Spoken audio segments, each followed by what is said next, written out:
नमस्कार, मी वृषाली पाटील बातमीपत्रात आपलं स्वागत करते। सुरुवातीची बातमी, मराठ्यांच्या कुणबी दाखल्यांवरून मंत्री भुजबळ सरकारवरच आक्रमक झाले आणि त्यानंतर ओबीसी नेत्यांच्या शिष्टमंडळाची आधी भुजबळ आणि नंतर फडणवीसांसोबत बैठकही झाली। या बैठकांच्या सत्रांनंतर ओबीसी नेते शेंडगेंनी कुणबी दाखल्यांवरून कोर्टात जाण्याचा इशारा दिला, तर इकडे मराठा समाजाच्या बाळासाहेब सराटान यांनी ओबीसींच्या आरक्षणाविरोधात कोर्टात याचिकाही दाखल केलेली पाहूया। संपूर्ण जे कायद्याच्या विरुद्ध आहे, हे चुकीचं आहे। मराठ्यांच्या कुणबी दाखल्यावरून मंत्री भुजबळ सरकार विरोधामध्ये बोलले आणि दुसरीकडे ओबीसी नेत्यांची भुजबळांच्या देवगड निवासस्थानी बैठक झाली। दुसरीकडे त्याच शिष्टमंडळानं उपमुख्यमंत्री देवेंद्र फडणवीस यांची भेट घेतली। ओबीसींचं शिष्टमंडळ आणि फडणवीसांमध्ये पाऊण तास चर्चा झाली। मराठा समाजाला सरसकट कुणबीचं जात प्रमाणपत्र देऊ नका अशी मागणी ओबीसी शिष्टमंडळानं केली। शिंदे समिती जी आहे, शिंदे समितीला कुणी अधिकार दिले की तुम्ही मागासवर्गीय डिक्लेअर करा म्हणून?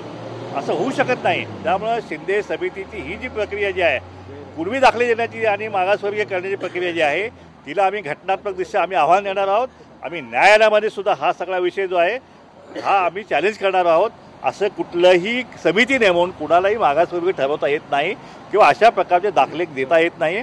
सरसकट मराठा समाजाला दाखले देण्याचं हे जर नाही थांबवलं तर मग आम्ही शेवटी न्यायालयीन लढाई आम्ही लढू आणि रस्त्यावरची लढाई जी आहे ती सुद्धा आम्ही लढू।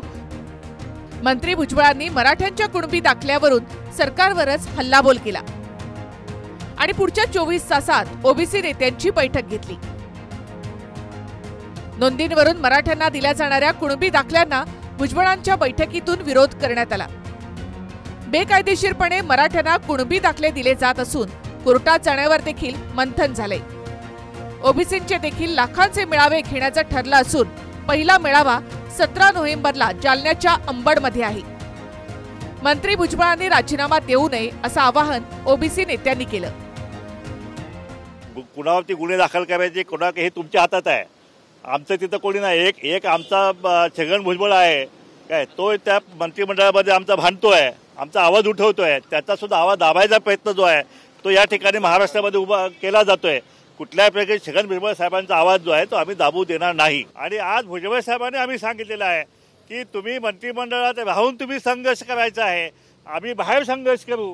कुठल्याही प्रकारे राजीनामा वगैरे देऊन बाहेर पडायचं नाही, ही विनंती आम्ही भुजबळ साहेबांना केलेली आहे। दुसरीकडे मराठा समाजाचे बाळासाहेब सराटे यांनी मुंबई हायकोर्टात ओबीसी आरक्षणाला आव्हान दिलं। ओबीसी आरक्षणाचं फेरसर्वेक्षण करून बेकायदेशीर आरक्षण देणारा 1994चा अध्यादेश रद्द करा अशी मागणी सराटे यांनी केली। शरद पवार साहेब मुख्यमंत्री असताना त्यांनी असं कुठलाही आयोग न नेमता कुठलाही अभ्यास न करता 23 मार्च 1994ला एक GR काढला आणि ओबीसी आरक्षणामध्ये एकदम 16% खुल्या गटातले वाढून दिले आणि एकूण आरक्षण 50%वर नेऊन घातलं। त्यामुळे मराठा समाजाचा जो घात झालेला आहे, जे 16% आरक्षण मराठा समाजाचं होतं ते लॉक करून टाकलं त्यांनी। म्हणून आम्ही म्हणतो की तो घटनाबाह्य GR जो आहे तो रद्द करा, म्हणजे आरक्षणातले सगळे भांडणं सुटतील। मग आता असल घटनाबाह्य त्यांच्याकडे पुरावे असणार आहेत, त्यांनी ते सादर केले असतील। आणि घटनाबाह्य आहे मी मागेही म्हणलो होतो की तुम्ही जे जास्तीच आरक्षण दिले हे कशाच्या आधारावर आणि काय निकषानं दिले? जर तुम्हाला आयोगानं जे केंद्रीय ओबीसी आयोगानं कायदेशीर आणि लोकशाहीच्या मार्गानं मंडल कमिशन गठीत केलं होतं, त्यावेळेस मंडल कमिशनने 14 दिलं होतं। वरचं दिलेलं 16 ते 17% आरक्षण घटनाबाह्यचे अतिक्रमण केलेलंचे ते 16 हे मत आहे। मग तर धक्काही लागायची गरज नाही तुम्हाला। मागासवर्गीय म्हणून म्हणजे मागासवर्गीय भोग यांनी भोगलेले नाही आहेत, जे काय भोग आहेत ते आम्ही भोगलेले आहेत। आणि मागासवर्गीय भोग न भोगता फक्त सर्टिफिकेट द्यायचं आणि मागासवर्गीय व्हायचं, इतका साधा सोपा मार्ग मात्र या घटनेमध्ये नाही आहे। आणि हे ओबीसीचं आरक्षण संपवायचं आणि हे आम्ही मुळीच सहन होऊ देणार नाही। तर मराठ्यांचं आरक्षण कोर्टात जाऊन भाजपच्याच वकिलांनी संपवलं। आता ओबीसींचंही आरक्षण संपवण्याचा डाव सुरू असल्याचा आरोप काँग्रेसचे प्रदेशाध्यक्ष नाना पटोले यांनी केलाय। असे अनेक वकील यांच्याजवळ आहेत की आरक्षणाचा विरोध करण्याची व्यवस्था निर्माण करून त्या पद्धतीचं मान्य कोर्टामध्ये पाठवायचे। आणि हे ओबीसी विरोधी बीजेपी आहे हे त्याच्यातून स्पष्ट होते।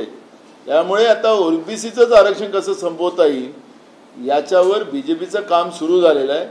आणि जे मराठा आरक्षणामध्ये जे काही वकिलांना यांनी पाठवून त्या पद्धतीचं कृत्य केलं तर ते इथेही होऊ शकते, नाकारता येत नाही. सध्याच्या कुणबी दाखल्यांच्या वाटपाला आक्षेप घेतानाच मराठा समाजाला वेगळं आरक्षण द्या पण ओबीसी मधून नको असं मंत्री भुजबळ म्हणाले. मात्र मराठा समाजाला आरक्षण देता येत नाही हे भुजबळांनी समजून घ्यावं असं सदावर्ते म्हणाले. कोणत्याच आयोगाचा निर्णय आज मराठा मागास म्हणून नाहीये, तेव्हा मराठा म्हणून सुद्धा आपल्याला मागास म्हणून आरक्षण देता येणार नाही, हे डंके की चोट पे सांगतो. त्यामुळे कोणत्याच अर्थाने मराठा भावांना मागास कुणबी प्रमाणपत्र देता येत नाही. या दोन्ही गोष्टी सन्मान्य भुजबळ साहेबांनी समजल्या पाहिजेत. ते मागासच ठरत नसल्यामुळे भुजबळ साहेबांनी स्पष्ट भूमिका घेतली पाहिजे की मराठा भावांना आरक्षण देताच येत नाही, मराठा भावांना आरक्षण देताच येत नाही, मराठा भावांना आरक्षण देताच येत नाही. आरक्षणावरून ओबीसी नेत्यांनी आता उघडपणे रस्त्यावर येण्याचं ठरवलेलं दिसतं. त्यासाठी भुजबळांच्या बैठकीत ओबीसी नेत्यांनी मेळाव्याची घोषणा केली. 17 तारखेला ओबीसीचा अंबडमध्ये पहिला मेळावा आहे. तर जरांगे पाटलांनीही डिसेंबर पासून मराठ्यांना राज्यभरात साखळी उपोषणाचं आवाहन केलंय. आमचा पहिला जो मेळावा जो आहे या दिवाळीनंतर 17 तारखेला अंबडला जो आहे तो पहिला मेळावा या ठिकाणी होणार आहे. त्यानंतर 26 नोव्हेंबरला दुसरा मेळावा जो आहे तो संपूर्ण मराठवाड्यातला 8 जिल्ह्यातून जे आहे ओबीसी बांधव जे आहेत ते लाखांच्या संख्येने हिंगोली या ठिकाणी 26 नोव्हेंबर येणार आहेत. त्यानंतर डिसेंबरमध्ये आम्ही पश्चिम महाराष्ट्र असेल, नागपूर असेल, कोकण असेल, या सगळ्या उत्तर महाराष्ट्र असेल सगळ्या विभागामध्ये आम्ही ओबीसीचे लाखांचे आम्ही दाखवून देऊ की आमची संख्या 60% आमची लोकसंख्या आहे.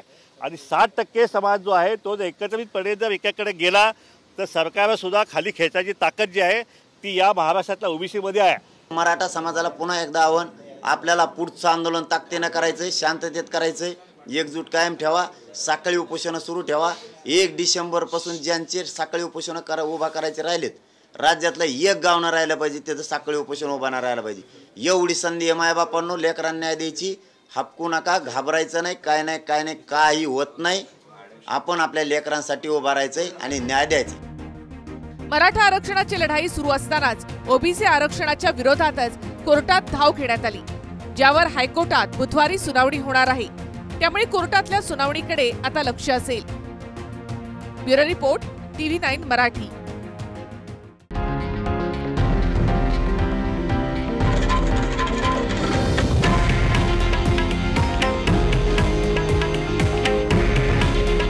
हे आहे देशातील नंबर 1 न्यूज नेटवर्क आणि आपण पाहत आहात TV9 मराठी. काळजी तुमची, हित महाराष्ट्राचं.